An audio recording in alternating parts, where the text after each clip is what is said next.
तो आज हम कुछ ज़रूरी खबरों और विश्लेषणों को ज़रा गहराई से देख रहे हैं, ये समझने के लिए कि अमेरिका की हालिया नीतियों का दुनिया पर क्या असर पड़ रहा है। बिल्कुल, हमारे पास कुछ प्रमुख स्रोत हैं जैसे द गार्डियन, रॉयटर्स, इन्वेस्टर्स.com। हाँ, वॉशिंगटन पोस्ट भी है। ये 8 और 9 जुलाई की खबरें हैं। सही। तो इसमें सुप्रीम कोर्ट के फैसले हैं, ट्रम्प के नए टैरिफ प्लान्स, बाजार की चाल और दुनिया भर से क्या रिएक्शन आ रहा है वो भी। हाँ, कोशिश यही है कि हम समझें कि ये जो संघीय कर्मचारियों की छंटनी की बात है या फिर तांबे सेमीकंडक्टर पर नए टैक्स, इसका मतलब क्या है और दुनिया कैसे रिएक्ट कर रही है। हाँ, तो शुरुआत करते सुप्रीम कोर्ट के उस फैसले से जिसने सरकारी नौकरियों में बड़ी कटौती का कह सकते हैं रास्ता खोल दिया है, और साथ में नए टैरिफ पर भी बात करते हैं। बिल्कुल, तो हुआ ये है कि सुप्रीम कोर्ट ने निचली अदालत का वो आदेश पलट दिया है जो आदेश संघीय कर्मचारियों को बड़ी संख्या में निकालने की योजना पर रोक लगा रहा था।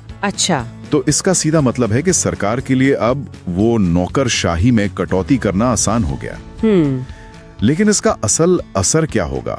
सिर्फ नौकरियां जाने की बात है या कुछ और भी? नहीं, ये उससे कहीं ज्यादा गहरा मामला है। मतलब इससे सरकारी कामकाज, आप कह सकते हैं पब्लिक सर्विसेज, उनमें रुकावटें आ सकती हैं। और नौकरशाही के लिए तो ये एक बड़ी चुनौती है ही। यहाँ तक कि चीफ जस्टिस जैक्सन ने अपनी असहमति में इसे लोकतंत्र के लिए ठीक नहीं माना। अच्छा, क्यों? शायद इसलिए कि ये सरकारी कर्मचारियों की जो निष्पक्षता होती है उसे कमजोर कर सकता है। मतलब राजनीतिक वफादारी शायद काबिलियत से ऊपर आ जाए। समझी। और इसी माहौल में आप देखिए तांबे पर सीधे 50%। 50%? हाँ, और सेमीकंडक्टर और दवाइयों पर अलग से इंपोर्ट टैक्स लगाने की बात सामने आई है। बाप रे। तो जाहिर है ये पहले से जो व्यापारिक तनाव चल रहा है उसको और हवा दे सकता है। ये तो है। तांबे पर 50%। बाजारों ने इसे कैसे लिया? हमने देखा कि अमेरिका के मुख्य सूचकांक जैसे डाउ जोन्स फ्यूचर्स, वो तो थोड़ा नीचे थे। हाँ, 0.1 से 0.4% नीचे। S&P 500 लगभग फ्लैट था। हाँ, और नैस्डैक में हल्की बढ़त थी जो टेक वाला है। सही, लेकिन तांबे की कीमत वो तो आसमान छू गई। हाँ, वही मैं कहने वाली थी। एक दिन में 13.25% का उछाल। बिल्कुल, ये एकदम हैरान करने वाला है। और ये साफ तौर पर उस 50% टैरिफ की घोषणा का सीधा सीधा असर है। लेकिन दिलचस्प बात ये भी है कि बाजार मतलब ओवरऑल थोड़ा संभला हुआ दिख रहा है। हाँ, आशावादी लग रहा है कुछ हद तक। हाँ, ऐसा लगता है निवेशकों को उम्मीद है कि शायद 1 अगस्त की जो डेडलाइन है उससे पहले कोई बातचीत हो जाए, कोई समझौता निकल आए। अच्छा, जैसे पहले भी हुआ है। हाँ बिल्कुल। तो बाजार एक तरह से वो अनिश्चितता के बीच भी एक संतुलन ढूंढने की कोशिश कर रहा है। तो ये तो हुई अमेरिका और बाजार की बात, पर दुनिया भर में इसकी गूंज कैसी सुनाई दे रही है? मैंने सुना जर्मनी का एक्सपोर्ट गिरा है। हाँ, जर्मनी का मई महीने का निर्यात आंकड़ा वो 1.4% नीचे आया है। तो क्या ये टैरिफ का डर है? हो सकता है। एक वजह ये हो सकती है कि टैरिफ लगने के डर से अमेरिका में पहले ही मांग थोड़ी कम हो गई हो। अच्छा। और अमेरिका में ही देखिए आयात महंगा होने से पुरानी कारों की कीमतें बढ़ गई हैं अगस्त 2022 के बाद सबसे तेजी से। ओह, तो ये सीधा असर आम लोगों पर। बिल्कुल, ये दिखाता है कि कैसे ये नीतियाँ सीधे आम लोगों की जेब पर असर डाल रही हैं। और दुनिया के बाकी देशों से भी अलग अलग आवाजें आ रही हैं ना। ब्रिक्स देश आलोचना कर रहे हैं। हाँ, ब्रिक्स देश ब्राजील, रूस, भारत, चीन, दक्षिण अफ्रीका, वो इस रवैये की खुलकर आलोचना कर रहे हैं। ब्राजील के राष्ट्रपति लुला का बयान था कि दुनिया को किसी शहंशाह की जरूरत नहीं। कड़ा बयान है।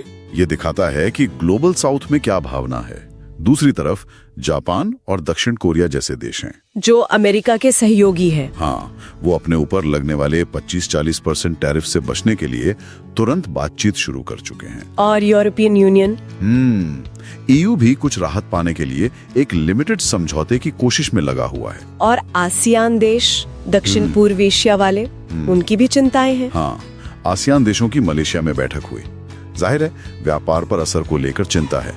हालांकि कुछ देशों को जैसे वियतनाम को थोड़ी कम दरें मिली हैं, शायद 20% के आसपास। अच्छा, तो सबके लिए एक जैसा नहीं है? नहीं, बिल्कुल नहीं। और भारत के बाजार में भी एक सतर्कता का माहौल है। निफ्टी थोड़ा ऊपर था, शायद बैंकिंग शेयरों की वजह से। लेकिन स्मॉल कैप और फार्मा, उनमें गिरावट थी। टैरिफ की चिंता साफ दिख रही थी। तो ये जो सारी प्रतिक्रियाएं हैं, हाँ, ये सब दिखाता है कि दुनिया भर में कूटनीतिक हलचल कितनी तेज हो गई है। हर देश अपनी जरूरत और स्थिति के हिसाब से अलग रास्ता अपना रहा है। कोई बातचीत कर रहा है, कोई विरोध। बिल्कुल, कोई अपने जैसे देशों का गुट बना रहा है। और वियतनाम वाली बात ये भी दिखाती है कि असर काफी नुआंस्ड है ना। हाँ, अगर हम इसे बड़ी तस्वीर में देखें तो ये वैश्विक व्यापारिक रिश्तों में एक बड़े बदलाव का संकेत हो सकता है। तो अगर इन सारी बातों को समेटें तो इसका निचोड़ क्या निकलता है, मतलब क्या टेक अवे है? निचोड़ देखिए ये है कि अमेरिका की घरेलू नीतियां, चाहे वो सरकारी नौकरियों में कटौती हो या नए टैरिफ्स, वो दुनिया भर में लहरें पैदा कर रही हैं।